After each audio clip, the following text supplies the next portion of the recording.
The dust of the high plains never truly settled in his soul, even after all these years. He'd seen his share of trouble, faced down men uglier than a rattlesnake's grin, but nothing ever twisted his gut quite like the sight of her name whispered on the wind. Ridden with outlaws, they said. The girl he taught to shoot straight and stand tall, now running with wolves. A cold dread, familiar as an old saddle sore, tightened its grip. He'd escaped that fire once, barely. Now, he wondered if he was about to ride right back into the inferno, chasing a ghost of a girl who'd become a thunderclap he never saw coming. The first light of dawn always found Silas alone, a habit forged in years of solitary living on his small, sun-baked ranch. The smell of strong coffee and pine smoke usually signaled the start of a quiet day, spent mending fences or wrangling the few head of cattle he still kept. This morning, however, the silence was broken not by the usual chirping of crickets, but by the rhythmic, distant thud of hooves. It wasn't the steady gait of a lone rider. This was a small, tight group, moving with purpose. Silas paused, his hand hovering over the coffee pot, his gaze drifting to the rifle leaning against the wall. His ranch, isolated as it was, rarely saw visitors before noon, and certainly not a group moving with such urgency. He moved to the window, a weathered hand pushing aside the tattered curtain. Through the pre-dawn gloom, he could make out two figures on horseback, silhouetted against the rising sun as they approached the dirt road leading to his property. One was a broad-shouldered man, his posture suggesting a familiarity with the saddle that spoke of endless miles. The other, slighter but no less confident, rode beside him. A flicker of something primal stirred within Silas, a mix of unease and a hunter's calm. This wasn't a friendly call. "Morning, Silas," a voice boomed, startlingly close. It was Jed, a grizzled old prospector from the nearby town of Redemption, his face a roadmap of sun and hard living. Jed was perched on his mule, old reliable, a creature as stubborn and wise as its owner. "Heard tell you had a visitor, and not the kind who pays for their victuals." Silas just grunted, his eyes still fixed on the distant riders. "What brings you out here, Jed? Don't tell me you finally struck gold." Jed spat a stream of tobacco juice onto the dusty ground. "Worse than gold, Silas. Word's out. A new crew's been hitting supply trains, and they ain't leaving much behind. Folks are saying they got a woman ridden with them, a fast one, good with a gun." Yet's gaze met Silas's, and the unspoken hung heavy in the air. "They say she moves like thunder, Silas." A cold knot tightened in Silas's stomach. Thunder. That was the name he'd given her, back when she was just a slip of a thing with a fierce spirit and eyes that sparkled like a summer storm. He taught her to ride, shoot, and survive, knowing the world was a hard place for a lone girl. He taught her too well, perhaps. He tried to dismiss the thought, to rationalize it away. There were other fast riders, other women who could handle a gun. But the image of her, wild and free on horseback, flashed in his mind. He shook his head. "Ain't none of my business, Jed." Jed just squinted, his gaze unwavering. "Might be, Silas. Might be more your business than you think." He turned his mule, the leathery saddle creaking under his weight. "Just thought you ought to know. Stay sharp." As Jed rode off, the rising sun cast long, distorted shadows across Silas's ranch. The distant riders were closer now, their forms becoming clearer. His hand instinctively went to the rifle. He hadn't seen her in years, hadn't dared to hope he ever would again. But the thought of her riding with outlaws, perhaps leading them, filled him with a dread he hadn't known since the day he left his own past behind. He had a choice to make, a hard one. Stay out of it, let the West take its course, or ride into the very storm he'd tried to escape. The metallic glint of the rifle in his hand felt both heavy and strangely light.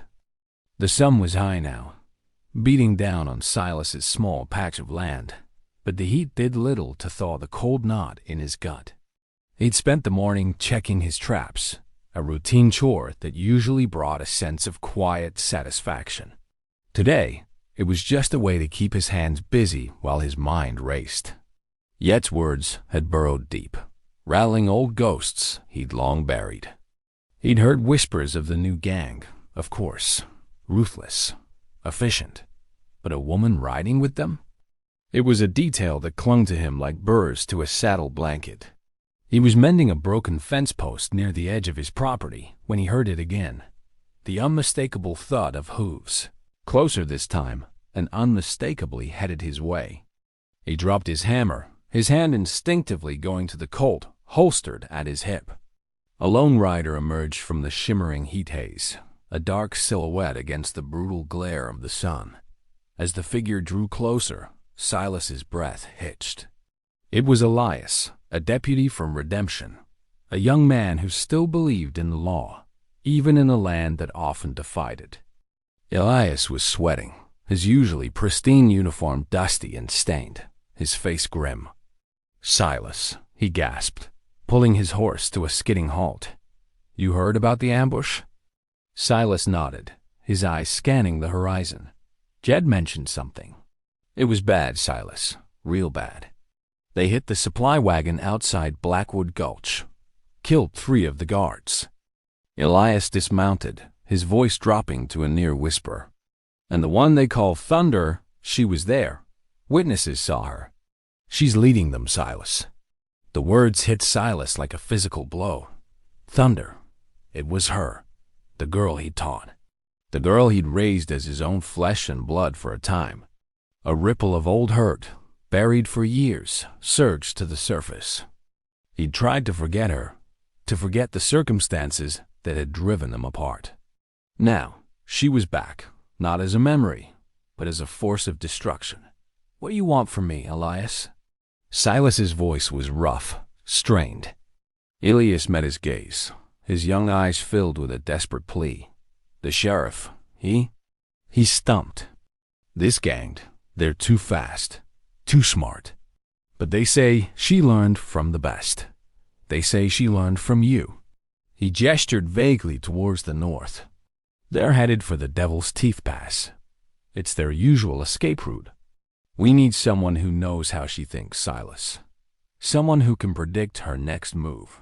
Silas felt the weight of Elias's words, a heavy burden settling on his shoulders. He was being asked to hunt down the closest thing he'd ever had to a daughter. "I'm retired, Elias. My days of chasing outlaws are long gone."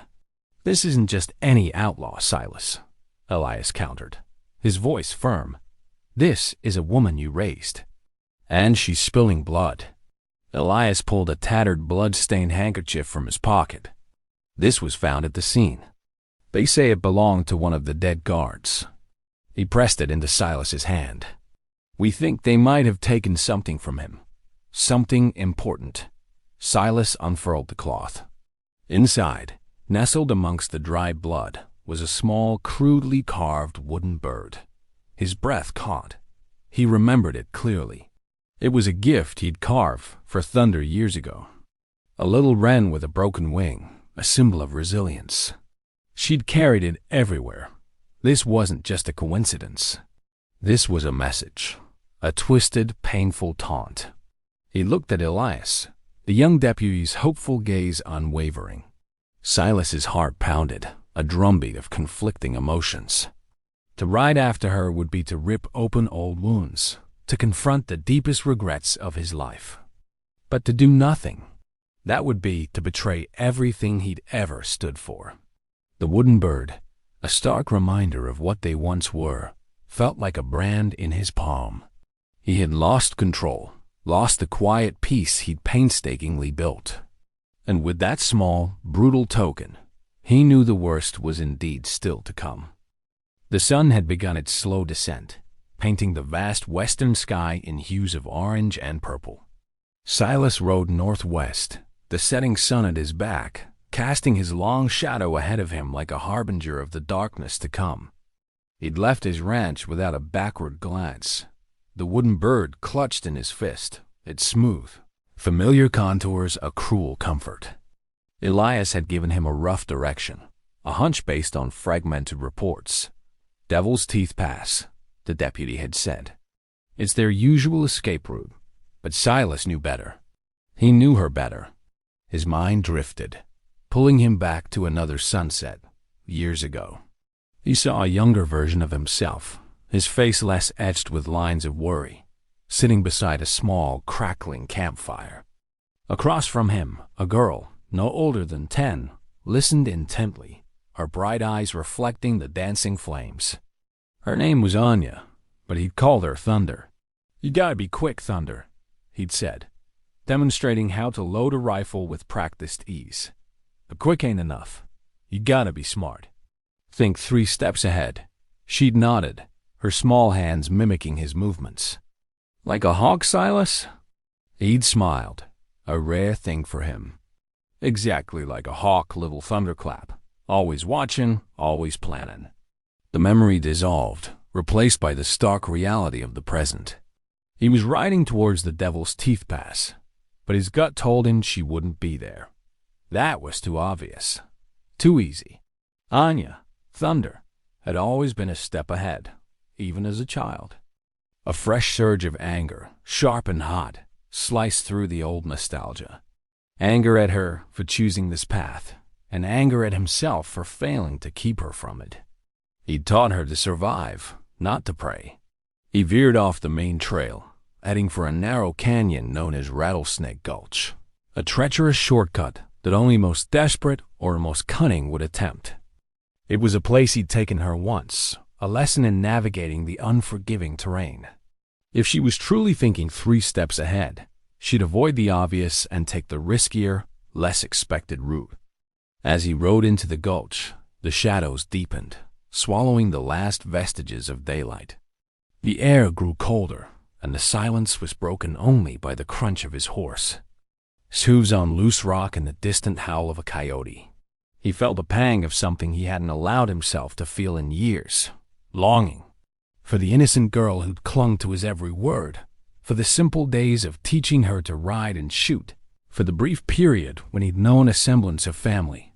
But that longing was quickly overshadowed by a raw ache of betrayal. She had chosen this life. She had become what he had fled. The thought twisted his gut, a knot of old love and fresh bitterness. He reached into his saddlebag and pulled out a worn, leather-bound book, a collection of frontier poems he'd read to her by the campfire. He ran his thumb over the faded cover, remembering her laughter, her questions. He reached a fork in the gulch. To the left, a path leading deeper into the canyon, rough and barely passable. To the right, a faint trail that climbed towards the desolate, windswept plains above. The logical choice, the safer one, was to follow the canyon. But his heart, or what was left of it, pulled him towards the plains. He remembered a hidden spring there, a place they'd found solace after a particularly grueling journey. It was a risk, following a hunch, following a memory. But then, he'd always been a man who trusted his gut over his map. He tightened the reins, his jaw set. To follow the heart, or the cold, hard reason. The choice was agonizing, but the decision was made. He urged his horse towards the faint trail, towards the possibility of confronting not just an outlaw, but a painful echo of his own past. The wind on the high plains was a relentless, mournful cry, whipping Silas's hat low over his eyes as he rode. The moon, a sliver of bone in the vast, inky sky, offered little light. He'd followed his gut, and his gut had led him to a small, secluded camp nestled in a cluster of low-lying boulders. He dismounted quietly, tethering his horse amongst the sparse scrub, his hand already on the grip of his colt. 3 figures huddled around a dying fire, their voices low and guttural. One was undeniably a woman, her posture unmistakable even in the dim light. Thunder. His heart hammered against his ribs, a drumbeat of anticipation and dread. He'd faced down men far more dangerous than these, but none had ever held the power to shatter his composure like this one. He crept closer, moving like a phantom through the brush, the years of tracking and hunting serving him well. He needed to get a clear look to confirm it was truly her before making a move. As he drew nearer, he heard fragments of their conversation. Rough, crude talk about their last score, about the next target. Then, her voice, clear and sharp, cutting through the gruff male tones. "We hit the Silver Stream stagecoach tomorrow. It's carrying the payroll for the whole territory." Silas froze. The Silver Stream. That was where he'd been headed next, a small job guarding a shipment. A cruel twist of fate, or was it her intention all along? His gaze finally landed on her, fully illuminated by a flicker of the fire. She was older, of course, her face leaner, harder, but the defiant glint in her eyes was the same. She wore a long duster-style coat, and a wide-brimmed hat shadowed her face. A rifle was propped against a rock beside her. "What's your plan, Thunder?" one of the men grunted. Sheriff's got his eyes on Devil's Teeth. She let out a dry, humorless laugh. "Let him. We'll be long gone by then. No one expects us this far north." Her voice was colder than he remembered, devoid of the youthful spark he'd once known. This was it. The moment of truth. He took a deep breath, the dry, dusty air scratching at his throat. He could simply let her go, let her ride off into the night and continue her reign of terror. He could pretend he hadn't seen her, hadn't heard her plans. But the wooden bird, still nestled in his pocket, felt like a burning coal against his leg. He remembered the innocent girl, the one who'd looked up to him, who'd called him Pa. He stepped out from behind the boulders, his rifle held loosely but ready. "Thunder," he said, his voice a low rumble that cut through the night. All three figures froze. The two men reacted first, scrambling for their weapons. Thunder, however, simply turned, slowly, deliberately, her eyes locking onto his.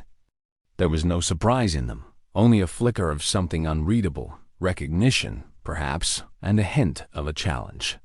"Silas," she said, her voice devoid of emotion, a stark contrast to the lively girl he remembered. "Took you long enough." One of the outlaws, a burly man with a scarred face, raised his pistol. "Who in blazes is this, Thunder?" "An old ghost," she replied, her eyes never leaving Silas's. "Put your gun down, Jedediah." Jedediah hesitated, then slowly lowered his weapon. His eyes narrowed suspiciously. The air crackled with a tension thicker than the night itself. Silas felt a cold sweat prickle his skin, not from fear, but from the raw, exposed nerve of seeing her like this. "You're riding with killers, Anya," Silas said, using her real name, hoping to jar something loose. Her jaw tightened. "Anya's dead. Only Thunder remains." She picked up her rifle, her movements fluid and practiced. "And these men," she gestured to her companions, "are my family now." "They're not family, Anya. They're a gang of cutthroats." His voice was low, laced with a plea he hadn't intended. "Come home, we can make this right." She laughed, a harsh, brittle sound that echoed in the quiet night. "Home? What home, Silas? You left me to find my own way, remember? You taught me to survive, and survive I have." She raised her rifle, aiming it not at him, but at a rock just over his shoulder. Crack! The shot shattered the stillness, a stark punctuation mark in their tense reunion. The rock splintered, sending shards flying. Her aim was still true. "You've chosen your path, Silas," she said, her voice hard as flint. "Now, get out of my way, or you'll get caught in the storm." Silas felt the weight of the moment, the crushing despair that threatened to overwhelm him. Everything he'd tried to avoid, everything he'd feared, was here, standing before him, gun in hand. It seemed everything was lost. His chance to save her, the memories of the girl he'd cherished. But then, as he looked into her hardened eyes, he saw a fleeting glimpse of the old Anya. A spark of something vulnerable, hidden deep beneath layers of bitterness. And in that instant, a surprising thought, a desperate gamble, sprang to mind, changing everything once again. The ringing in Silas's ears was almost as loud as the silence that followed thunder's shot. He hadn't flinched, even as rock fragments rained down around him. Her aim was true, deliberately so, a warning shot. He knew it, but the message behind it, the coldness in her eyes, had wounded him deeper than any bullet could. He watched as she turned away, her two companions still eyeing him warily. He was alone again, as he always had been, and the familiar ache of solitude settled heavy in his chest. Even in the company of others, a cowboy's true companion was often just a vast, indifferent land. He reholstered his Colt, a deliberate, slow movement. "You'll regret this, Anya," he said, his voice raw. She stopped, her back still to him. "Maybe, but I'll do it on my own terms." The other outlaws seemed to relax, their tension easing now that the old man wasn't making any sudden moves. One of them, a lanky fellow, let out a nervous chuckle. "Let's ride, Thunder. Don't want no lawman catching up to us." Thunder paused, then, without another word, swung herself onto her horse. Her companions quickly followed suit. The thud of their hooves faded quickly into the vast emptiness of the night. Silas remained standing, a lone figure in the desolate landscape, the taste of dust and defeat in his mouth. He felt the familiar pang of his old wound, the one that never truly healed, from a bullet he'd taken years ago in a desperate fight against injustice. Now, he felt wounded in a different way, a deeper, more profound ache that spread through his entire being. He was physically unharmed, but emotionally shattered. He walked back to his horse, his movements slow and deliberate, each step heavy with the weight of his failed attempt. He had come here with a sliver of hope, a desperate wish to pull her back from the brink. And he had failed. He mounted his horse, the leather creaking under his weight, and turned back the way he had come. The moon, now higher in the sky, cast long, distorted shadows of the rock formations, making them appear like ancient skeletal guardians watching his retreat. As he rode, his gaze fell upon the small wooden bird in his hand. He hadn't noticed he was still clutching it. He remembered carving it for her, meticulously smoothing the edges, envisioning the joy on her face. It was broken now, its wings snapped, a mirror of the broken connection between them. It was the same bird Elias had found at the ambush site, now with an even deeper, more agonizing meaning. It wasn't just a symbol of a past connection. It was a cruel reminder of how far she had fallen and how much he had lost. He was tired, bone-weary, in a way that sleep couldn't fix. His mind replayed their encounter, every word, every nuance of her hardened expression. He had pushed, and she had pushed back, harder. Was there another way? Could he have said something different? His thoughts were a tangled mess, a whirlwind of regret and unanswered questions. Then, a glint in the moonlight caught his eye. Just off the faint trail, nestled between two large rocks, was a discarded water canteen. It was old, dented, but unmistakably his. He'd given it to her years ago, a spare he carried on long treks. She'd always refused to take it, saying she could always find water. Now it lay abandoned, a subtle sign, not of carelessness, but perhaps of a deliberate discard. A small piece of him she was leaving behind, a whisper in the wind that hinted at something more. He reined in his horse and dismounted, picking up the canteen. It was empty. But then he noticed something else. Pressed into the soft earth nearby, almost hidden, was a single fresh boot print. It was small, distinctly hers, and pointed south, away from the silver stream, not towards it, but away. A flicker of something, a spark of renewed purpose ignited within him.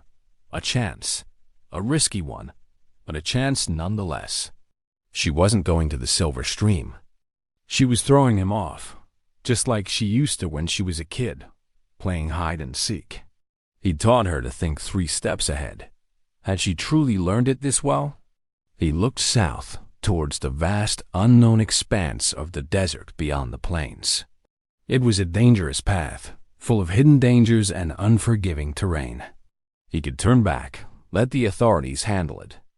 But the boot print, that subtle, almost imperceptible clue, screamed a silent challenge. It was a silent invitation, a last desperate plea for him to follow. With a mix of courage and lingering doubt, Silas swung back into his saddle, his eyes fixed on the southern horizon. The desolation beckoned, a final, dangerous road to an unknown destiny. The desert wind, a constant, abrasive force, stung Silas's eyes as he rode south.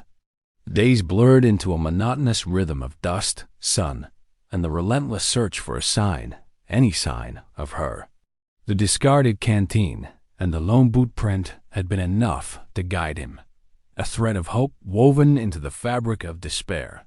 He knew this unforgiving land better than most. Its hidden springs, its treacherous washes, its scorching heat. And he knew Anya, Thunder, knew how she thought, how she moved. He knew she'd aim for the desolate, forgotten places, the ones no one else would dare to traverse. He found them at dawn, huddled around a meager fire in a deep, hidden arroyo. Not the three he'd seen before, but only two, Thunder and the lanky outlaw. The other, the burly man, was gone. Thunder was slumped against a rock, her hat pulled low, her rifle cradled in her arms. She looked smaller, more vulnerable than he'd seen her in years, the hardness in her eyes softened by exhaustion. He dismounted slowly, his boots crunching on the loose gravel, announcing his presence. The lanky outlaw immediately reached for his gun, but Thunder's voice cut through the stillness, a weary whisper. "No, Jedediah, it's Silas." Jedediah hesitated, then lowered his weapon, his gaze flicking nervously between Thunder and Silas. "What's he doing here, Thunder?" "He followed me," she said, her voice raspy. She raised her head, her eyes meeting Silas's. There was no anger now, only a profound weariness. "You were right, Silas, about the silver string. It was a diversion. The authorities are probably still chasing shadows in Devil's Teeth." Silas didn't reply, his eyes searching hers, looking for the girl he'd known. "Where's the other one?" he asked, his voice low. "He tried to double-cross us," Jedediah spat. "Take all the loot for himself." Thunder handled him. There was a grudging respect in his voice. Silas looked at Thunder. She hadn't denied it. "You killed him?" She didn't flinch. "He gave me no choice." Her voice was flat, devoid of emotion. But Silas saw the tremor in her hands, the subtle tightening around her eyes. It was a hollow victory. "The wooden bird?" Silas said, pulling it from his pocket. He held out the broken wren, its snapped wing a poignant symbol. "You left it at the ambush site." Her gaze fixed on the bird, and for the first time, a flicker of something human crossed her face. A ghost of pain, a flicker of remembrance. "A warning," she whispered, her voice barely audible. "For you." "A warning for me?" "To stay away. To not follow." She paused, her eyes clouded with unspoken regrets. "I didn't want you to get hurt, Silas. Not because of me." He stepped closer, the broken bird still in his outstretched hand. "You think I'd just let you ride into the fire, Anya?" She flinched at her name, then slowly, hesitantly, reached out and took the bird from his hand. She held it, her thumb tracing the broken wing. The silence stretched between them, heavy with unspoken words, with the weight of years of separation and misunderstanding. Jedediah shifted uncomfortably, then, with a nervous glance at both of them, slowly backed away, giving them space. "I made my choices, Silas," she finally said, her voice barely a whisper. "And you made yours." "I made my choice to try and save you," he countered, his voice firm but not harsh. "From this life, from yourself." She looked up at him, her eyes searching his. "Can you, Silas? Can anyone be saved from themselves?" "I don't know," he admitted, his gaze unwavering, "but I had to try." He looked at the vast, desolate landscape around them. "This isn't your life, Anya. You were meant for more than this." She held the wooden bird tightly, her knuckles white. "What's left for me?" she asked, her voice laced with despair. "I'm an outlaw. I've done things." "We all do things," Silas said, his own past, his own regrets, echoing in his words. "But it's what you do next that matters." He paused, then offered, "Jedediah, he's got a good heart beneath all that gruff. He could turn things around, too. He's not like the others." She looked at Jedediah, who was now keeping a respectful distance, looking at the ground. She seemed to consider it, a flicker of something resembling hope in her eyes. The choice was hers, to continue down the dark path or to find a flicker of redemption. The sun began to rise, painting the arid landscape in soft hues of pink and gold, a new day dawning on their worn souls. Nothing would ever be exactly as it was. The innocence was gone, replaced by the scars of experience. But as she looked at the broken wooden bird, then back at Silas, a faint, almost imperceptible nod of her head spoke volumes. The journey wasn't over, not for either of them. But perhaps, just perhaps, they could start walking in the same direction again. He watched her, a woman forged in the fires of the West, a thunderclap of a girl who had once been his kin. The silence stretched, deep and meaningful. He turned his horse and, without another word, rode back the way he came, leaving her with the broken bird and a flicker of hope. He wasn't riding towards a new future, but towards a quiet, solitary peace, knowing he had faced the hardest challenge of all. The West was still wild, and redemption was a long, dusty road. But sometimes, a single act of courage was enough to change the course of a storm. He left her there, a ghost of his past, a ripple in the vast expanse of the future. The thunder in her footsteps had quieted for now, and in the vast, silent plains, a new kind of echo began to form,